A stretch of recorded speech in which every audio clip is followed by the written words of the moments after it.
warahmatullahi wabarakatuh. Today's topic is Amanat. Amanat is trustworthiness. Auzu billahi minash shaitanir rajim. Bismillahir rahmanir rahim. First ayah number Surah An-Nisa, ayah number 58. قال الله تعالى إن الله يأمركم أن تؤدوا أمانة إلى أهلها. Allah the Exalted says, verily Allah commands that you should render back the trust position to those to whom they are due. So here Allah subhanahu wa ta'ala clearly says, Inna Allah ya'murukum. It's from Hamza Mim Ra Amar, imperative. Antu adu. Here it says, render back the trust, amanati, trust or positions to those ila ahliha, whom they are due.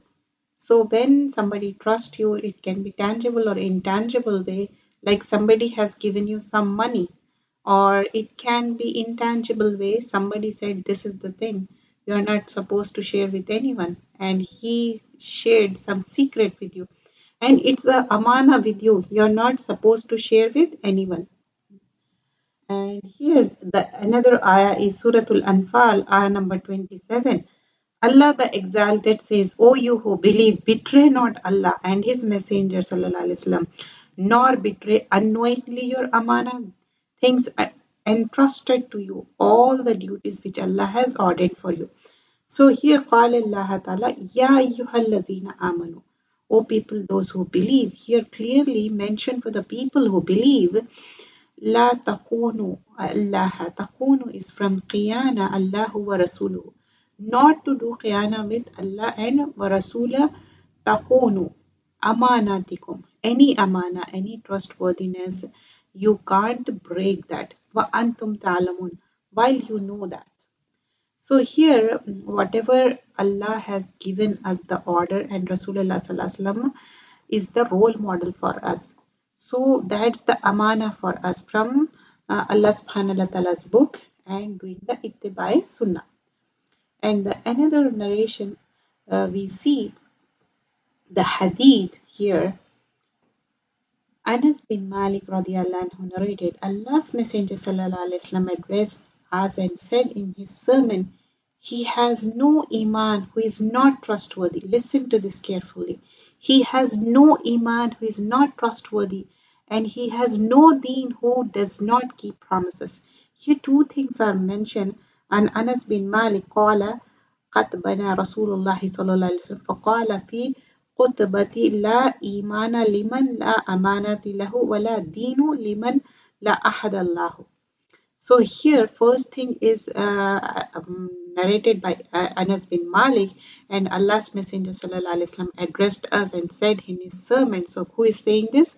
Anas bin Malik. He said he has no iman, la imanu liman. He has no iman who is not amanati, trustworthy, and he has no deen, wala deenu liman la ahadallahu, deen who does not keep promises.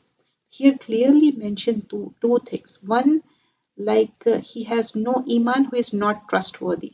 You know, one who has iman, who is Sadiq and Amin. Rasulullah sallallahu alaihi wasallam, before prophethood, he was known as Sadiq and Amin. So trustworthiness is interconnected with the religion. So one can be righteous, doing good deeds and everything. But if he or she is not trustworthy, then he has no iman. That is mentioned first thing. And he has no deen, who does not keep promises. What do you mean by no deen?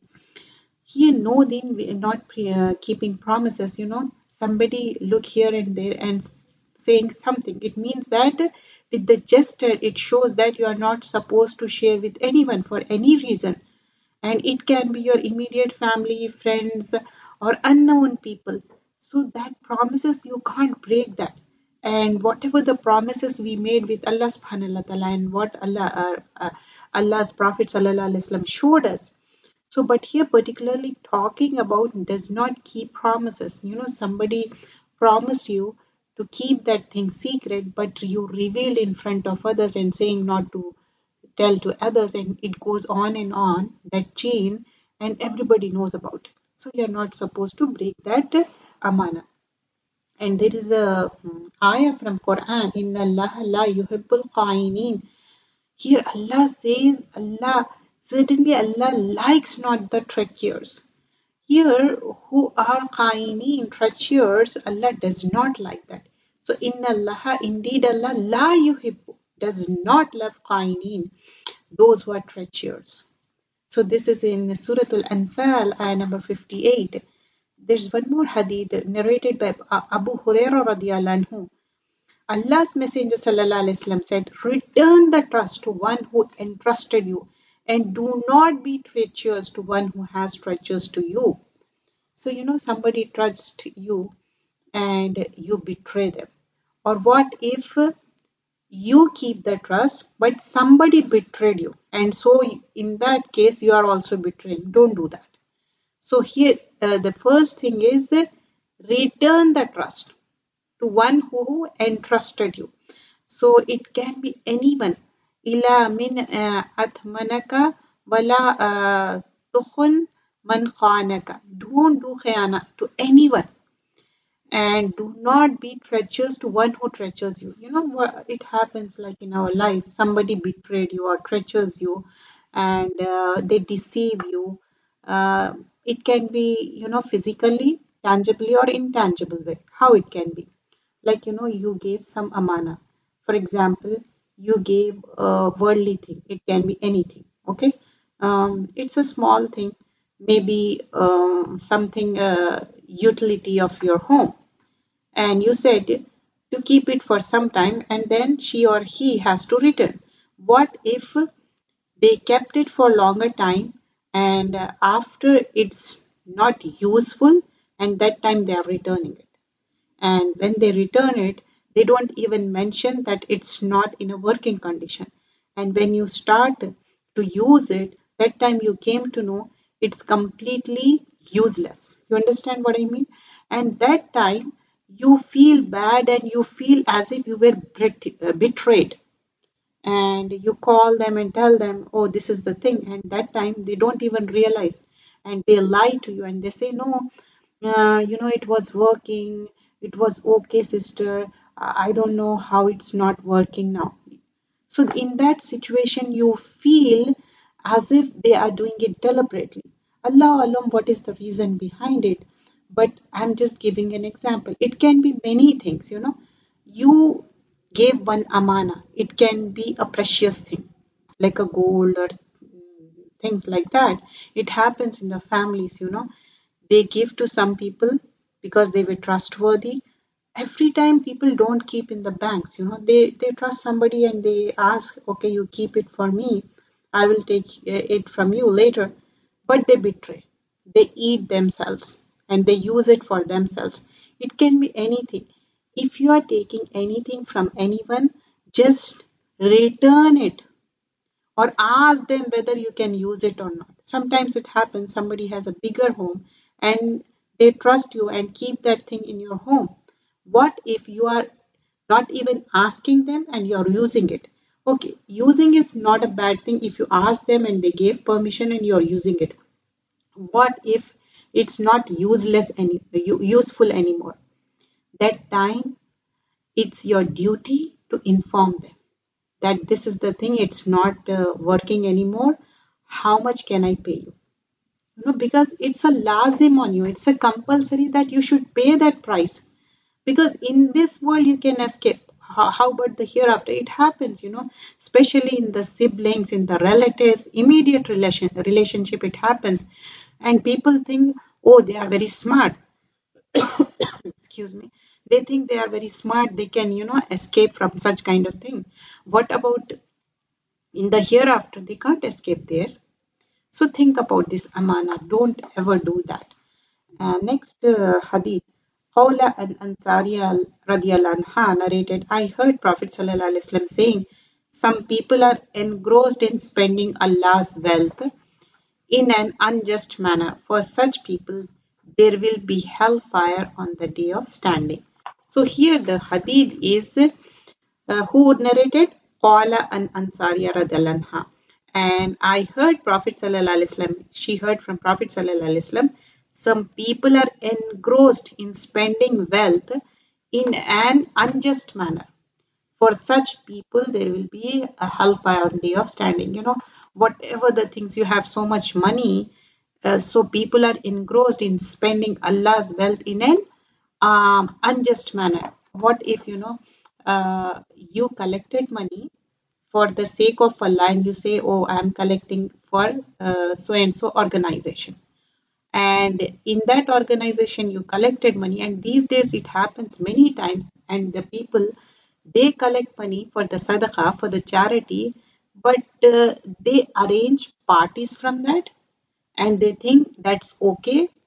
In spreading the deen, they think it's okay to take money from that. But that's a amana. You said you're going to spend that money for fi sabilillah, for the sake of Allah, for spreading the deen of Allah.